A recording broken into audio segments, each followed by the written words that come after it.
TD, LD, countdown. NASA TD is green, or red tracking green. Copy, same reason as RSO? Yes, sir. Thank you. And NASA LWO, can you please provide a brief weather brief for T0? Copy LD, this is Elwell on countdown, the T-minus 30-minute weather briefing. Continuing with those upper level winds, going to stay about where they are now throughout the countdown into the launch window. Looking at our latest balloons compared to the model, you can see here the latest balloon, the partial was the green, very similar to the forecasted model output for T-minus 0, and direction very similar as well.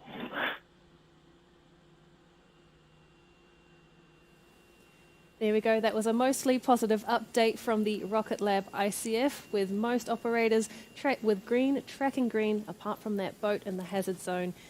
But we are tracking green for them to clear that, which means we will be moving forward with tonight's launch attempt as the clock continues counting down. We are now at T-minus 31 minutes to lift off from Launch Complex 2 for Virginia is for launch lovers. If you're watching from the Pacific Coast, then launch is set for 6 p.m. Eastern Time this evening, and adjust your time zone to that. If you're tuning in internationally, then you can convert launch timing to your local time zone from 2300 Coordinated Universal Time, or UTC. As we make our way through the countdown, let me take you through a rundown of our Electron launch vehicle next. Electron is a 3-stage launch vehicle that stands 18 meters or 59 feet tall. The black and white stripes you can see here are a visual effect caused by the rocket's liquid oxygen propellant. Frost forms on the outside of the rocket due to the cold temperature of the liquid oxygen inside the rocket's fuel storage tanks. The black comes from Electron's fully carbon composite tank structure, using material that is lightweight yet strong enough to withstand the pressure of launch. Powering the rocket are 9 Rutherford engines on the first stage and a single Rutherford engine on the second stage.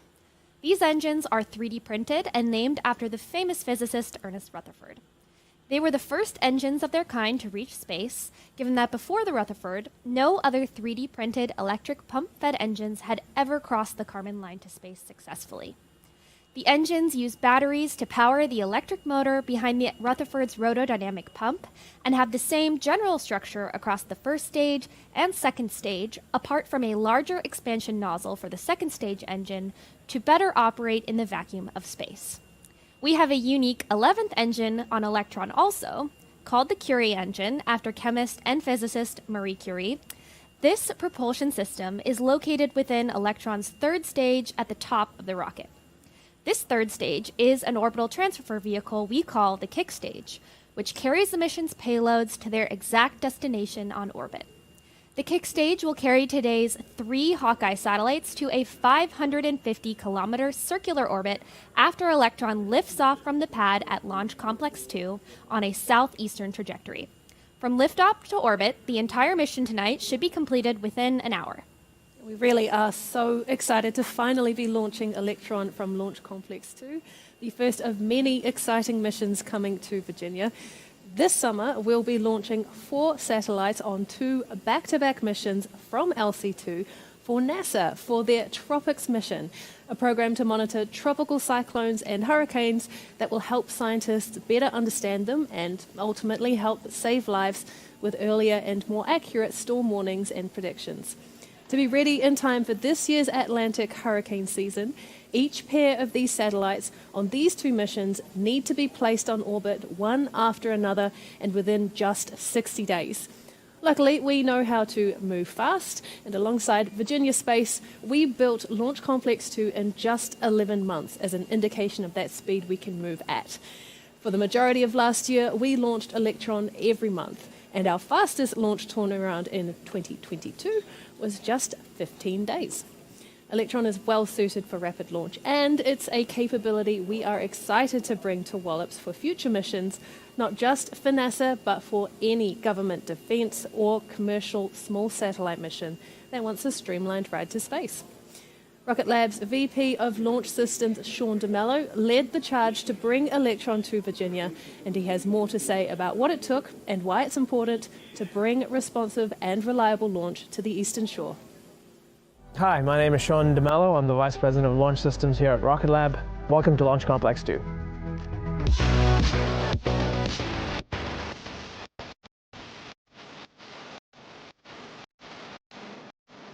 We selected Wallops as a location for Launch Complex 2 because of its high launch availability, the strong support from our partners in NASA Wallops and Virginia Space, and incredible support from the state of Virginia to bring this new launch capability to the Eastern Shore for the nation.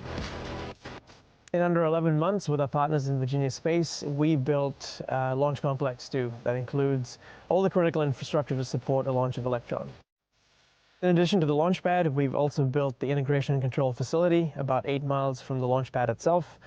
This facility supports parallel processing of multiple electrons, multiple clean rooms for payload processing, as well as houses our mission control team.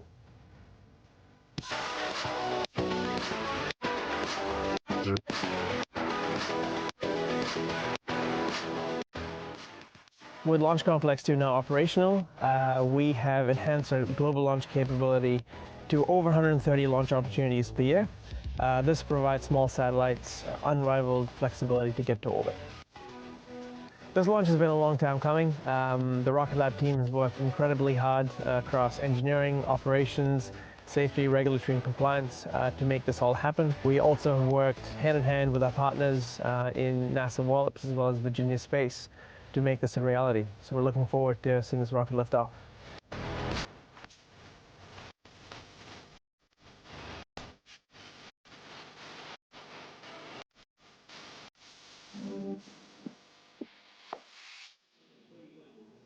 A huge effort from the entire Rocket Lab team to bring Electron to the Eastern Shore. Checking in on the countdown to launch, and we are now at T-minus 25 minutes to liftoff for Virginia is for launch lovers. Our next check-in point with the launch operators will be the T-minus 12-minute mark when they run through the go, no-go poll to determine whether to carry through to liftoff.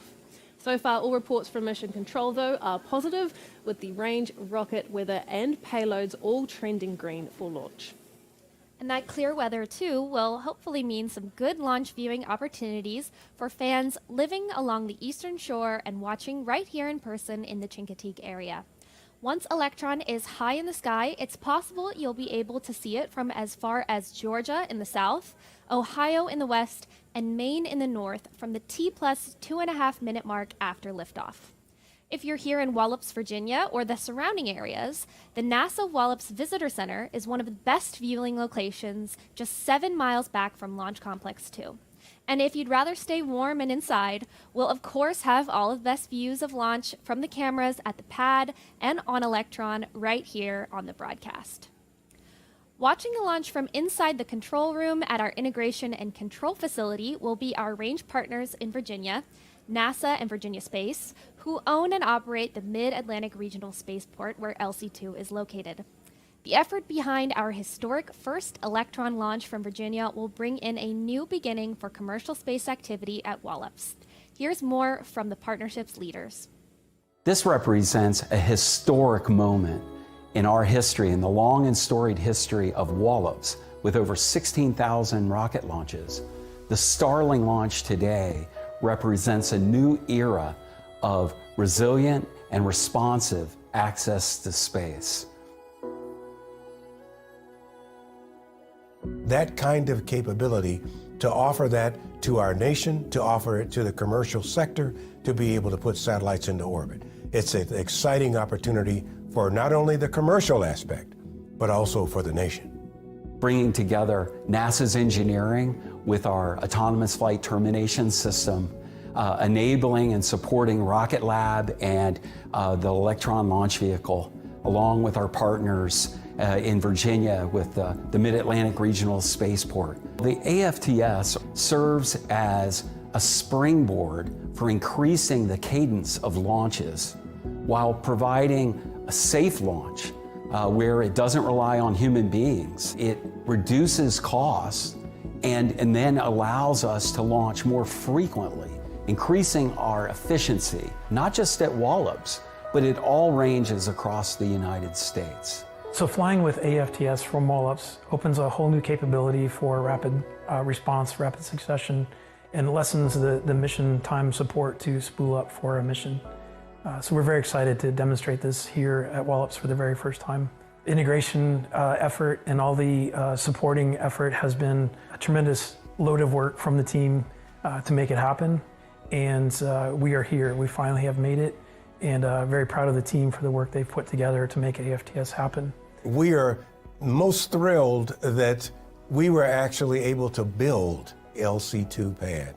We built it from groundbreaking to full operational status in 11 months.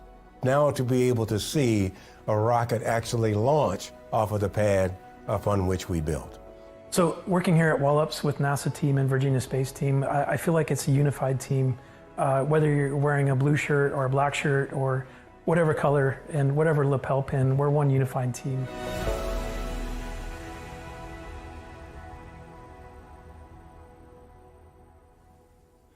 T-minus 21 minutes and counting on the clock for this Virginia is for Launch Lovers mission.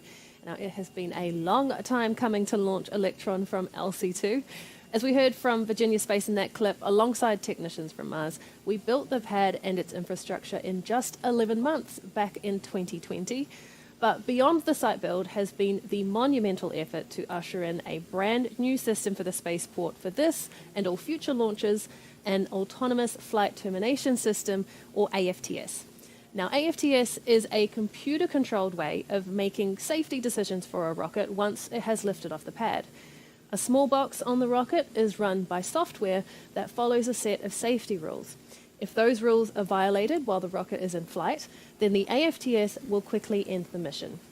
We designed and built an AFTS system for Electron and have been running it successfully on missions from our launch site in New Zealand for more than 20 missions. On NASA's range at Wallops, though, flight termination has been a traditional human-in-the-loop system. Until today, that is. After more than 20 years of software and algorithm development, NASA and the Department of Defense will today debut their AFTS for an orbital mission at Wallops for the first time. It's a crucial system that will become open to all range users to help bring down range costs, increase launch responsiveness, widen boundary limits for launches, and support multiple launch vehicles from the range. We are thrilled the AFTS can now be in use not just at Wallops, but across all NASA ranges, and proud to have partnered with NASA and the DoD to debut AFTS with Electron for tonight's mission. To give you a bit of an overview of the mission, in the next 15 minutes or so, Electron will ignite its 9 Rutherford engines and lift off that pad at T0. Now, once we have cleared the pad, it will be a relatively quick ride to space today for HawkEye 360 satellites, from ground to on orbit in space in under 60 minutes, in fact. Within 1 minute, the rocket will exceed the speed of sound at Mach 1 to become supersonic, traveling at speeds of more than 768 miles per hour or 1,236 kilometers per hour. Around 11 seconds after breaking the sound barrier, Electron will reach max Q. Now, as the rocket travels, it experiences 3 forces: gravity downward, thrust upward, and then atmospheric drag. Now, the apex of all 3 is the max Q pressure point, or what we call when the rocket experiences maximum dynamic pressure. When our operators call that Electron has cleared max Q, they're saying that the rocket has come through the most amount of mechanical pressure it will experience on the mission. A sense of relief for our operators and the reason for why it's highlighted as a launch milestone. Just over a minute later from then, the engines on Electron's first stage will shut down, an action we call MECO, or main engine cutoff. Now, 3 seconds later, the first stage separates from the second stage, and then 3 seconds after that, the engine on the second stage of the rocket lights up and the mission carries on.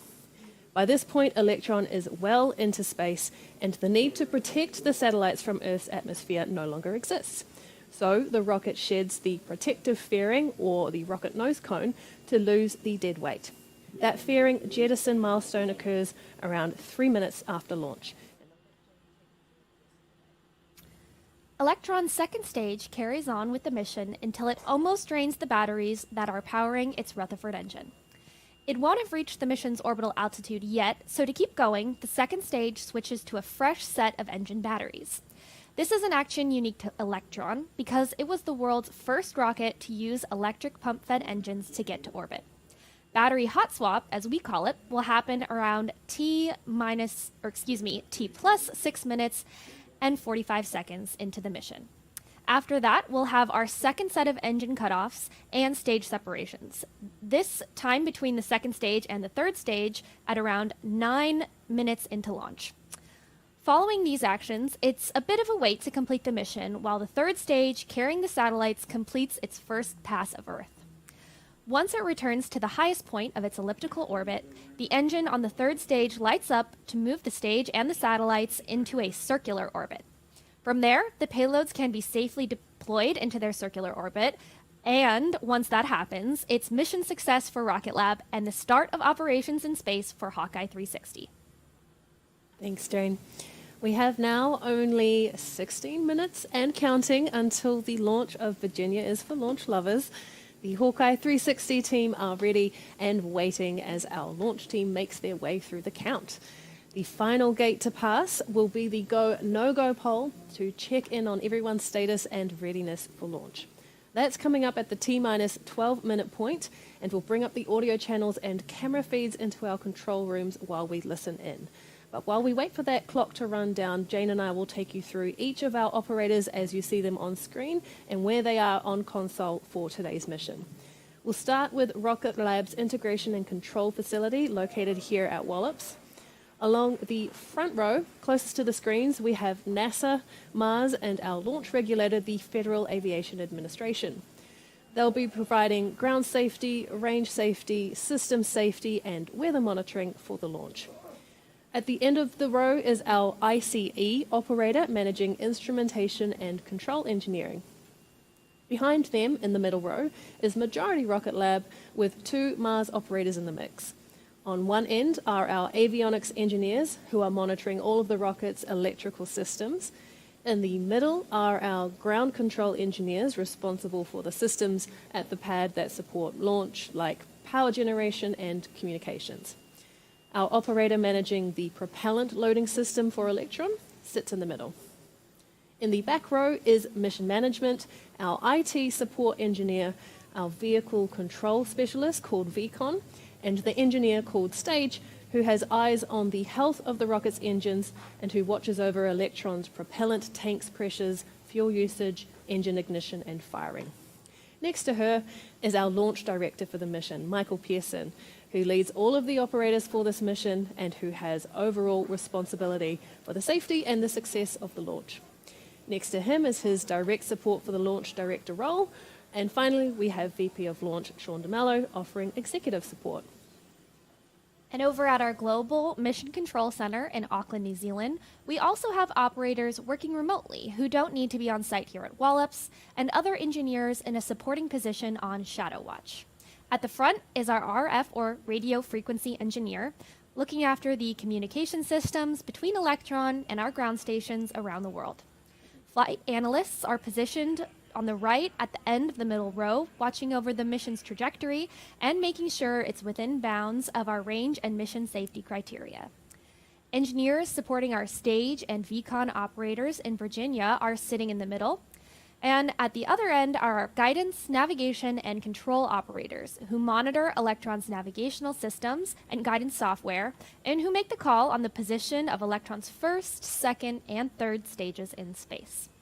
At the back, we have CommOps looking after all data, voice, and video communication systems for launch, and finally, Rocket Lab's Launch Safety Officer.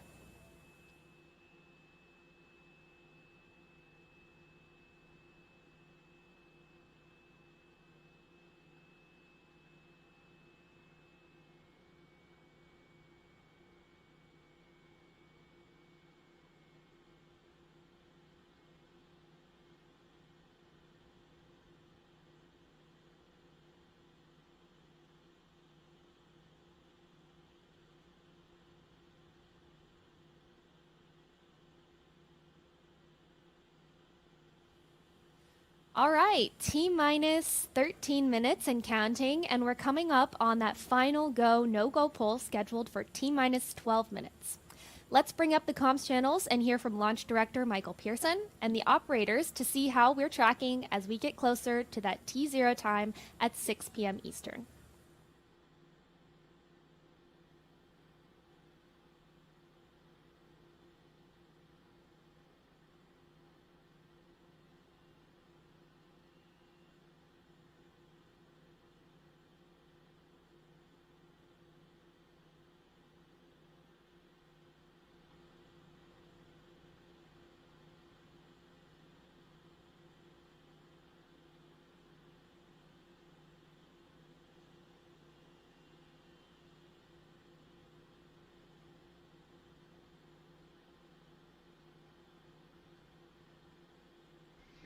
All stations LD on countdown, proceeding with the final poll for launch. Go, no-go sequence.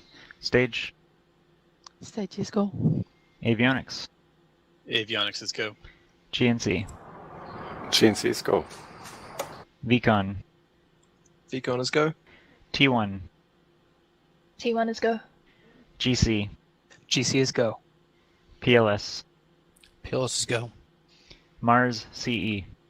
Mars CE is go. Mars Ops. Mars Ops is go. Mars 1.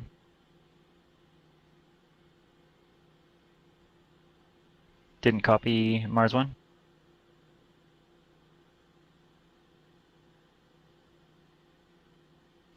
Copy Mars 1, go. NASA GSO. GSO go. NASA RSO. RSO is go. MM. MM is go. LD SUP. LD SUP is go. NASA TD. NASA TD is go. Okay, the go, no-go sequence is complete. We are T-minus 10 minutes and 45 seconds and counting. And we are out of the poll for the countdown to liftoff of Virginia is for launch lovers with Electron from Launch Complex 2. As you can see, the clock is moving with T-minus 10 minutes, 27 seconds and counting to liftoff.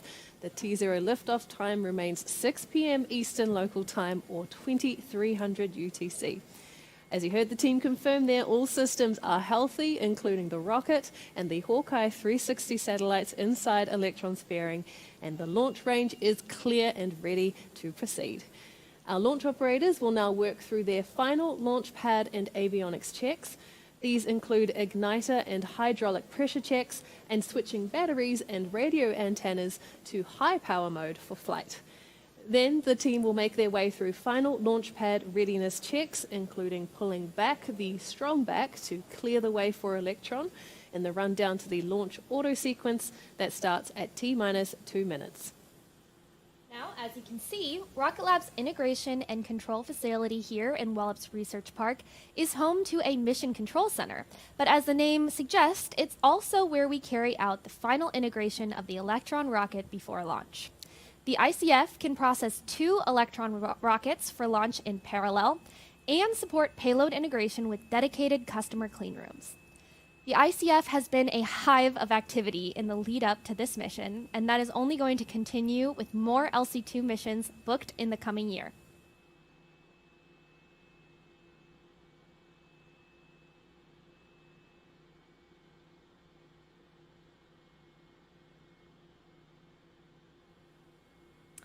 Earlier in the broadcast, we talked about the efforts of the many partners working together to get Electron off the pad today.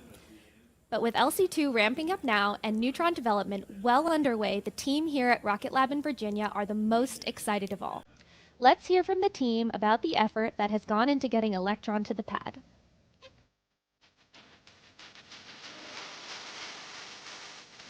My name is Aaron Kuipers. I'm the Director of Launch and Test Operations here at LC2. Rachel Harley. I'm the LC2 Office Manager here.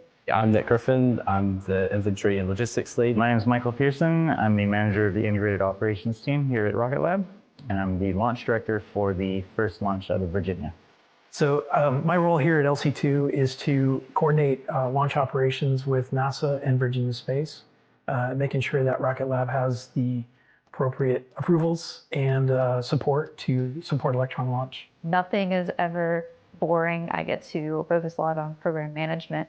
Every area of the company I pretty much was a part of. It let me really learn about Rocket Lab and everything that we do. I like being able to participate with all the different teams in all the different areas. So I can be talking with somebody in New Zealand and talking with somebody in headquarters. And it's just really great being able to integrate with all the other teams as well.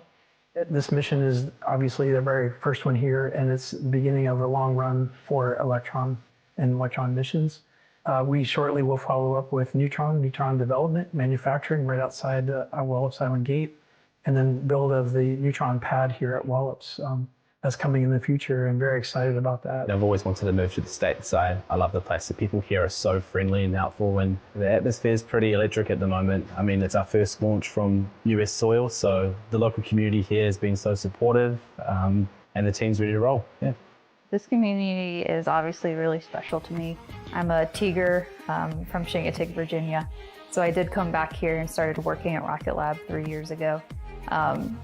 The community itself has always been near and dear to my heart. So Rocket Lab coming into the community, providing education resources, providing jobs, has really meant a lot to me. This is very surreal. It's been a long ride. Joining Rocket Lab in 2018, when the agreement was signed to launch Electron from LC2, we built a launch pad in less than a year, had a rocket on the pad shortly after that, and then waiting for support over that time, and now actually seeing it happen is the best feeling in the world. We're quite lucky with our liftoff time for this mission, so my workday doesn't start till about 8 a.m. Pretty standard workday. Do health checks of the vehicle when we first get on console, make sure that we're happy with all the subsystems.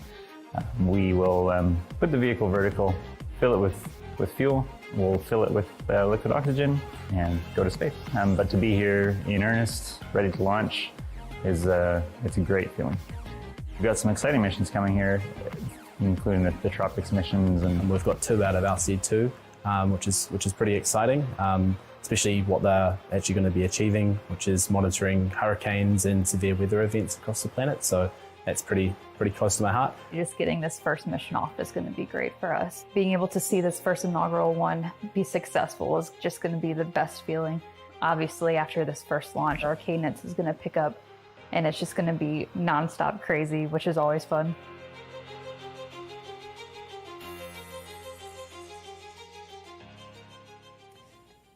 An extraordinary effort from everyone involved. If you're interested in joining the team here at Wallops, or joining any of our other 9 sites around the world, we have a lot of opportunities for you. Head to rocketlabusa.com/careers for more information on how you can join the pioneers in the Rocket Lab team. One of the next pre-launch milestones you will see on your screen shortly is Electron's strong back retracting and moving out of the way for launch. The strong back is that tall black structure behind the rocket that provides stability while Electron is vertical. It also includes the umbilical cable connected to the rocket from the launch pad that provides electricity, air conditioning, gases, signals, and commands to both the rocket and the HawkEye satellites before launch. Now, while the strongback is moving now to be well out of the way when Electron's engines ignite, the umbilical remains attached right until the last moment in the countdown, releasing automatically just as Electron begins to climb. We're coming up to T-minus 4 minutes to liftoff. A big moment coming up in the countdown, the switch to the launch auto sequence for Electron at the T-minus 2 minute mark. From here, the flight computer on board the rocket takes over the count as our operators in the ICF keep an eye on the rocket's various readings and levels to make sure all is ready for liftoff. The NASA range officials are also keeping a watchful eye over the launch site and launch corridor for today's mission. They're tracking no issues with range, the weather remains clear, and all surrounding areas are within safety parameters. With LOX loading nearly complete, Electron is almost ready to head to space. Let's hand things over to the team at the ICF and Mission Control and listen in on the last few minutes. We'll be back with you shortly after liftoff.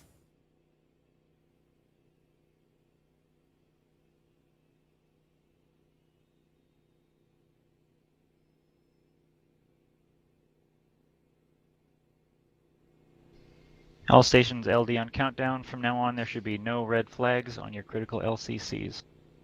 VCON LD countdown. LD VCON. I confirm all expected flight computer ASGOs are green. Confirmed. Lock auto sequence and confirm. Auto sequence locked. Okay, all stations, we are go for auto sequence start at T-minus 2 minutes. LD is go for launch.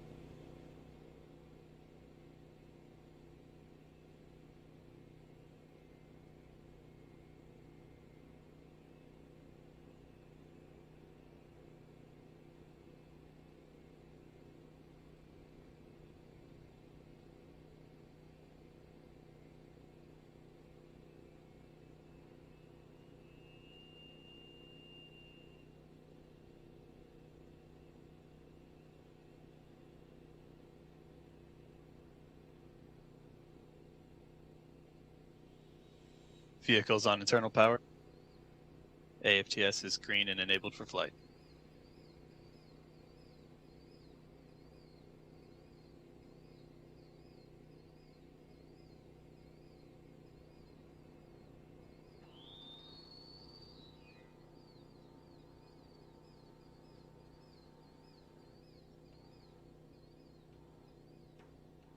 Transitioning logs system into recirculation. Anti-geysering is disabled.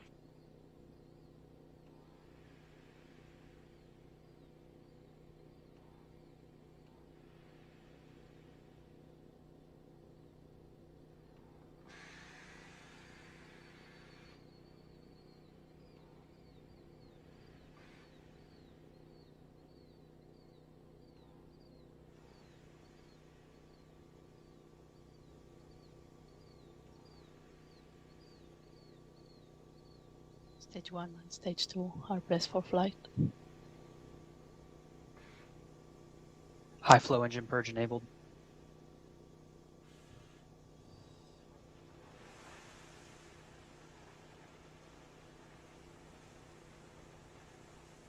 Deluge is active.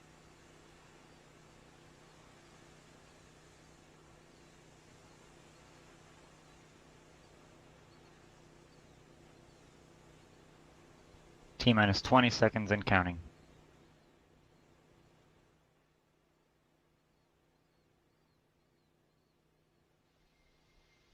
Ten, 9, 8, 7, 6, 5, 4, 3, 2, 1.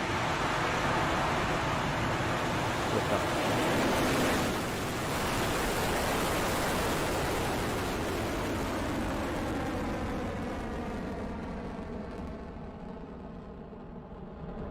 Electronics Beginning the pad, switchover. saving ground systems. Stage 1 propulsion is nominal.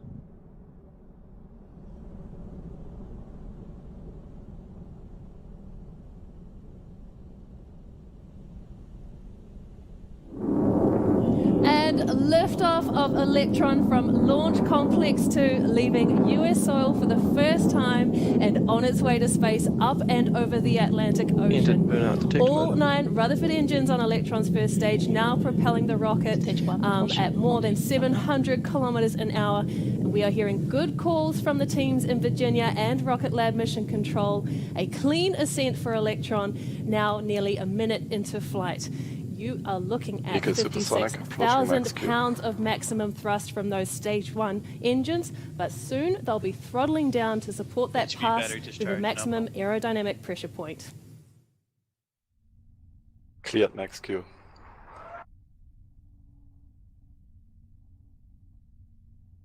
There is the call out. Electron has cleared that first milestone and is continuing nominally. The 9 Rutherford engines on the first stage are throttling back up, and all looks nominal for propulsion there. We are now at 1 minute and 32 seconds into flight, with Electron moving at speeds of nearly more than 3,000 kilometers an hour now. The next major milestone will be those Rutherford engines on the first stage shutting off completely, expected to occur at around T minutes 26 seconds into flight. That will happen just before separation of the first and second stages, which then allows the Rutherford engine on the second stage to fire up and continue with the mission to low Earth orbit. The events are called out from Mission Control as MECO, stage separation, and stage 2 engine ignition. Meanwhile, those 9 Rutherford engines are continuing to propel Electron at more than 6,000 kilometers per hour. 2 minutes and 10 seconds into flight of Virginia is for launch lovers. MECO confirm.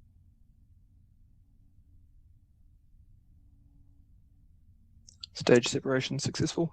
Stage 2 ignition. Excellent news there from our launch operators. Electron has had a successful MECO, stage separation, and stage 2 ignition. The next milestone will be separation of the rocket's fairing. We do this to lose unnecessary weight once Electron is through the Earth's atmosphere. Fairing jettison succeeded. And as we saw from Electron's onboard camera and heard from Mission Control, the rocket's fairing has successfully separated and fallen away, exposing the HawkEye 360 satellites to space on their way to low Earth orbit. Our first launch from U.S. soil is going great so far.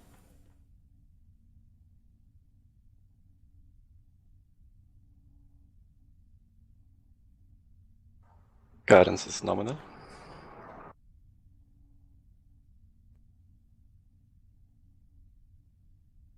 Stage 2 propulsion, holding nominal.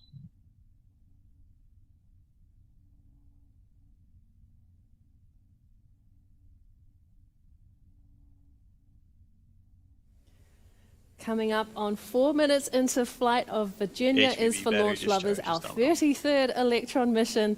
The rocket's second stage is now reaching speeds of more than 9,000 kilometers an hour, powered solely by a single space-optimized Rutherford engine.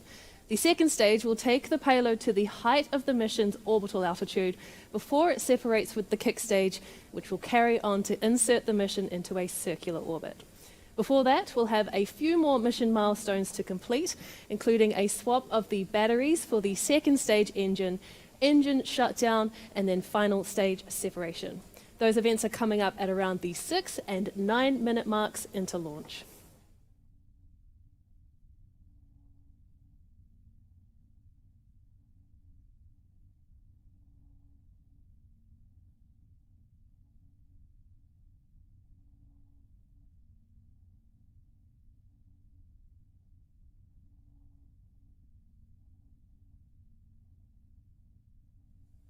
Checking in on the clock, and we are just about T+5 minutes into the mission.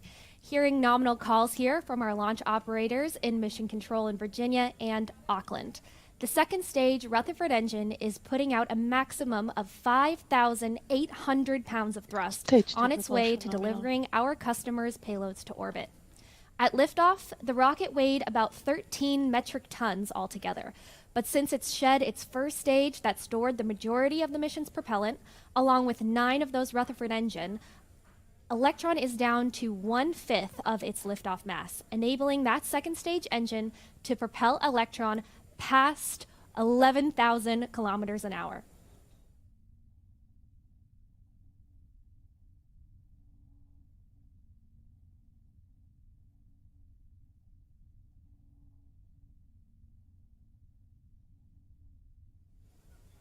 We are coming up to our next event in the launch timeline, what we call the battery hot swap. This occurs on the second stage of Electron for the Rutherford engine, which switches over to a new set of batteries to power its electric pumps once the first pair are almost out of energy.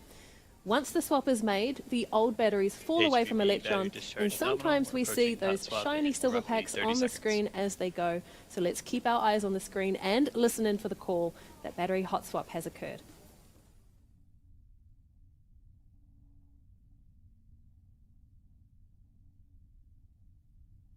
Throttling down.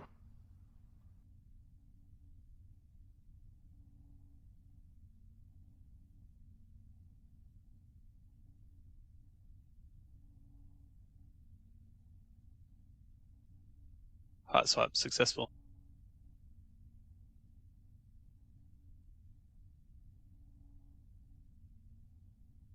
Battery jettison confirmed. Our AFTS vehicle is control saved. operator there reporting that the battery hot swap was successful, and Guidance so is nominal, continues 2 our minutes remaining. Virginia is for launch lovers mission. The second Stage stage two Rutherford propulsion, still engine holding is nominal. firing nominally and propelling Electron past 16,000 kilometers per hour, with that new high voltage battery discharge holding nominal. That second stage and the HawkEye 360 satellites are now at an altitude exceeding 300 kilometers.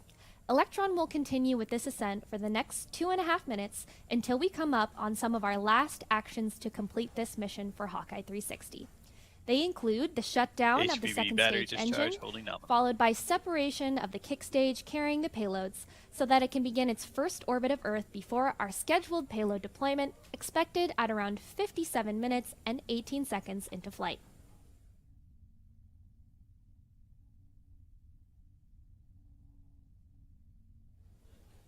While we're in the second stage burn, let's take a quick look back at the mission so far.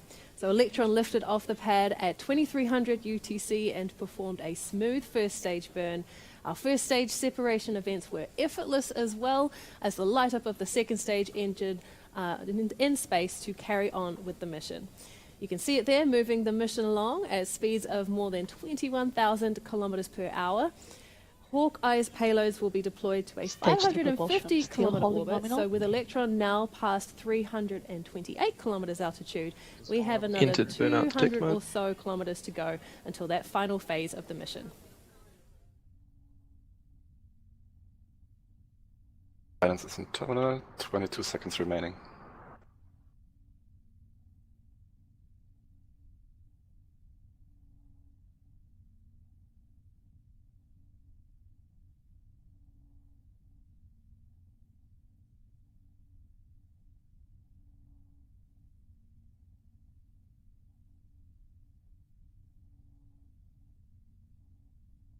SICO confirm.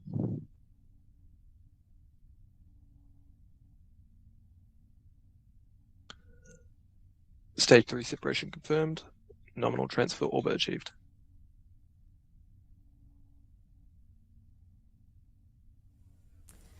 And that is SICO and stage separation confirmed. Deployment of the HawkEye 360 payloads to low Earth orbit is now a step closer with the shutdown of that final Rutherford engine and release of the kick stage into its first Great job on the phasing nominal path of orbit, Earth. everyone. The kick stage separated into an elliptical orbit of Earth and will take the next 43 minutes or so to bring itself back around to the mission's nominal altitude of 550 kilometers. As it comes back close to that altitude, the engine on our kick stage called Curie will light up and propel the kick stage and the payloads into a circular orbit at that same 550 kilometer altitude. Once it's on the right path, the kick stage will deploy the payloads, HawkEye 360 can begin operations of their spacecraft, and our role in this mission will be complete. We'll come back to those final moments when they're due at around the T plus 50 minute mark. But for now, we'll take a break on the broadcast and we'll be back with you ahead of payload deployment. So we'll see you here soon.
Hello and welcome back to the broadcast of Rocket Lab's 33rd Electron mission. Virginia is for launch lovers.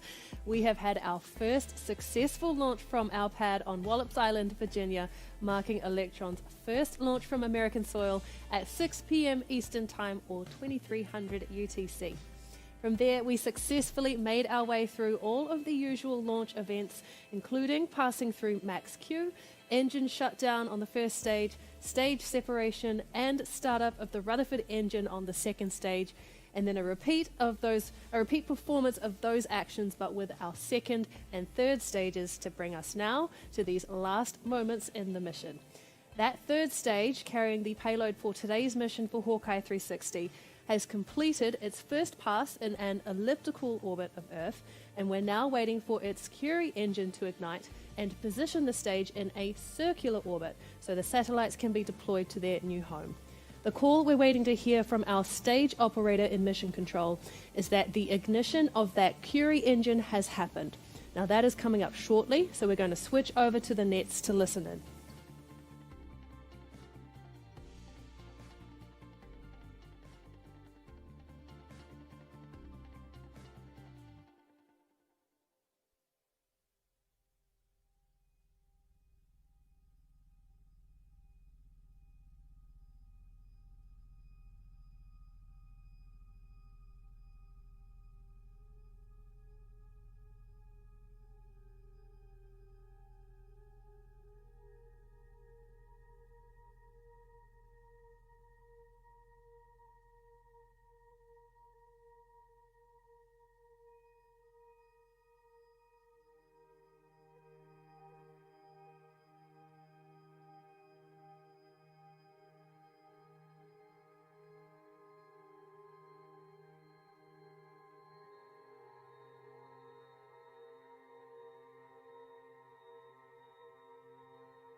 Now, at this point in the count, the Curie engine on the kick stage has ignited and is now boosting the stage and the satellites into that circular 550-kilometer orbit.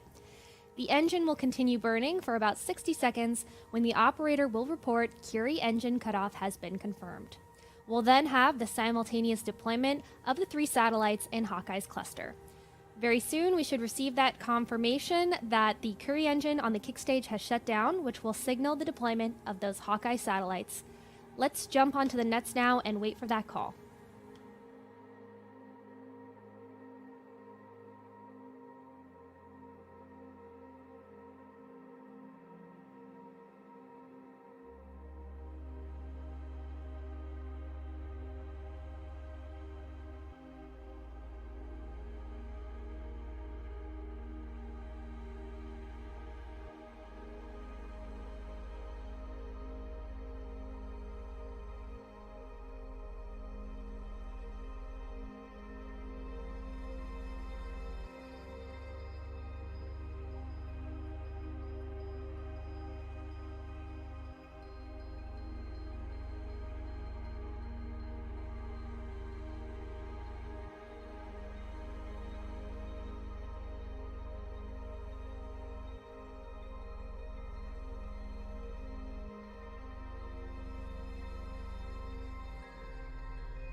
Just jumping back here to let you know that what we're waiting for is for data to be received from a tracking station to confirm those actions have occurred in the mission. So again, we're just waiting to get that data back, the telemetry back from the tracking station, and as soon as we have it, we'll hear those calls through mission control.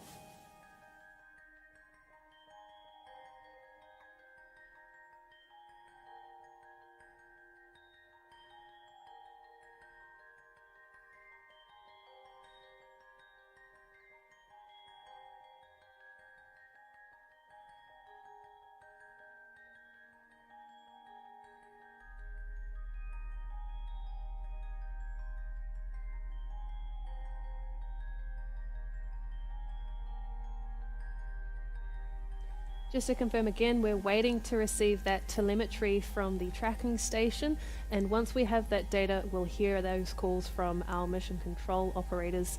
In fact, we're going to leave up the audio channels from mission control so that as soon as they receive that confirmation, we'll hear it, and you'll hear it too, live on the stream.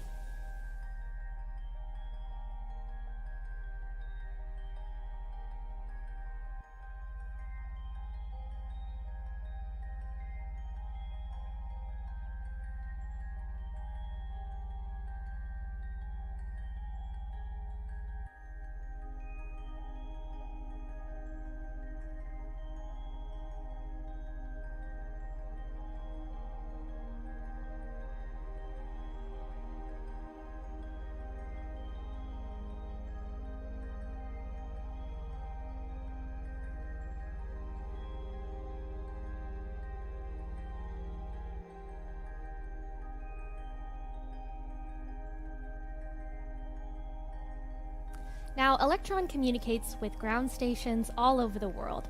So as we wait to receive the telemetry from this ground station, you'll be waiting for those callouts from Mission Control right here on this broadcast.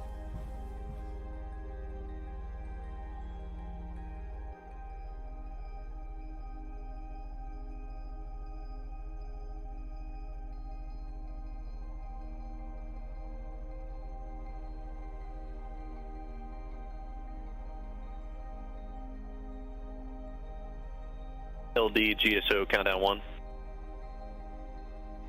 GSO LD. Yes, sir. All roadblocks have been removed and the danger area has been reestablished to the LC2 fence line. Copy that. Thank you very much.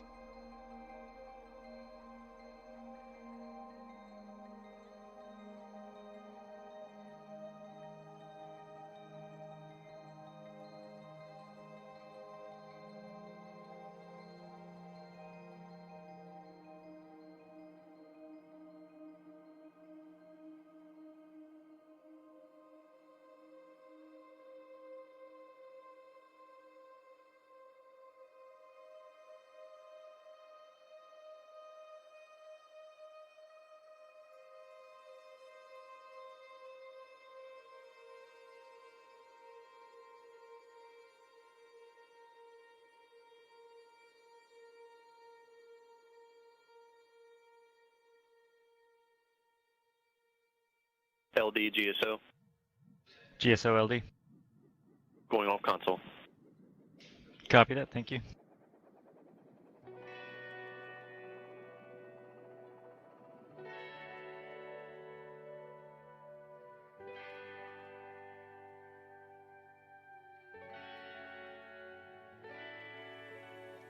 If you're just joining us, we have had a picture-perfect launch here in Virginia, and we are now just waiting news of payload deployment.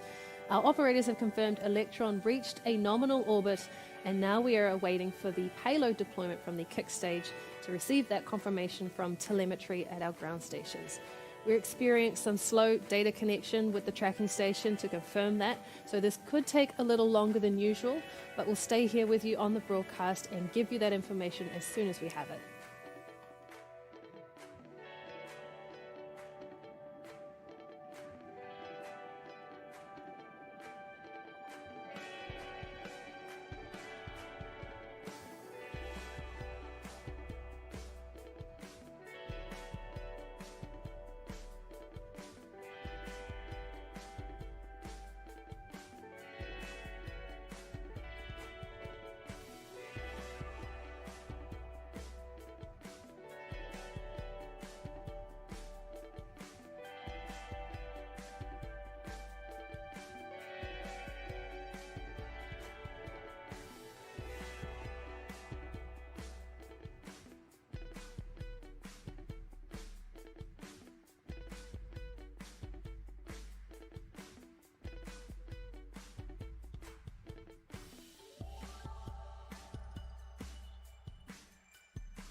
Hello, we have a nervous wait here on the webcast as we wait to receive that telemetry confirmation that we have had payload deployment for this mission.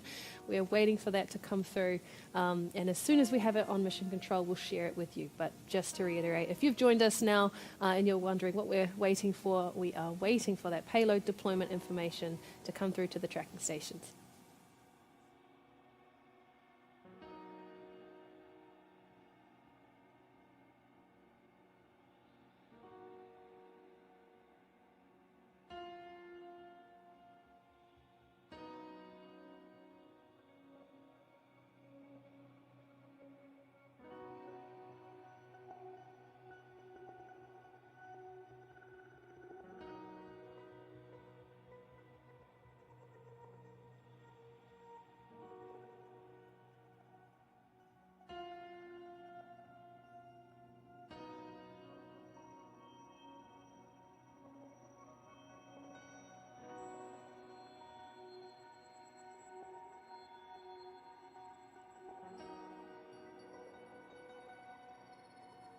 And for some background information, the commands to ignite and shut off the Curie engine and deploy the spacecraft are preloaded onto Electron prior to liftoff. They're part of the auto sequence that controls the entire launch. So that's all happening right now as we wait for the confirmation of the data to be received from the ground station. Electron communicates with ground stations across the globe, and if we are unable to receive this telemetry from the current ground station pass, we'll just wait until we go over our next ground station pass, which is over the west coast of the United States.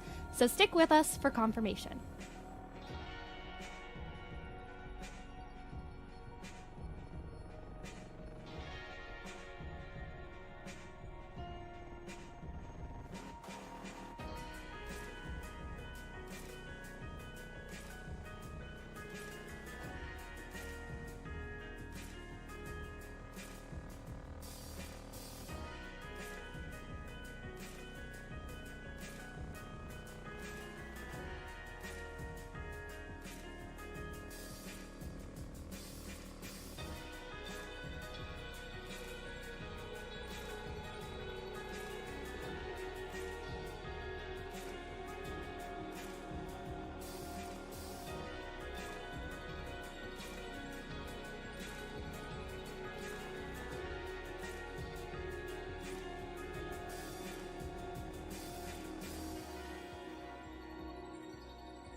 What a launch we've had today here in Virginia. Electron had a flawless liftoff from NASA Wallops and successfully placed the kick stage in a nominal transfer orbit. Now we're just waiting on that final part of the launch puzzle, the payload deployment. All indications at this stage are that it has taken place as planned, but the ground station charged with confirming this has decided to go offline at just the perfect moment. We're now waiting for that next pass, which is coming up soon.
Hello, welcome back to the live broadcast for our first mission from US soil. Virginia is for launch lovers. After a perfect launch here at NASA Wallops, we are now waiting for those magic words, payloads deployed. Usually, we would get this confirmation a little earlier, but it looks like a ground station was not functioning as planned during the kick stage's first pass. Happily, we're only another 10 minutes or so away from the next ground station, where we hope to connect and get that final confirmation that the payloads have indeed separated from the kick stage as planned. Let's listen in and wait for that.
Payload deployment confirmed.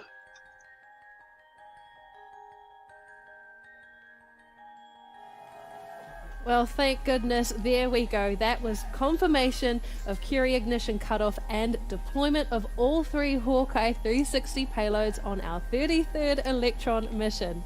Congratulations, HawkEye 360, and welcome to your new home in space, all the way from our new home in Virginia. These satellites will form part of HawkEye 360's radio frequency detection constellation, able to identify and geolocate sources of radio frequencies from space for communication, navigation, and operations. And today's mission has brought the total number of HawkEye 360 satellites in space to 15, and these 3 are the first to be deployed into their mid-lateral orbit. This mission also now officially brings the count of satellites deployed by Rocket Lab to 155. Now, 2022 was a milestone year for the entire Rocket Lab team across the world last year. A record number of launches with 9 for the year, and our first mission off planet to the moon for NASA with the Capstone mission in June, supporting the Artemis 1 launch with roll-out solar arrays and CubeSat dispensers, and that was just the tip of the iceberg, with this first launch of the new year marking an even bigger 2023. So congratulations to the whole team and to all of our customers and mission partners.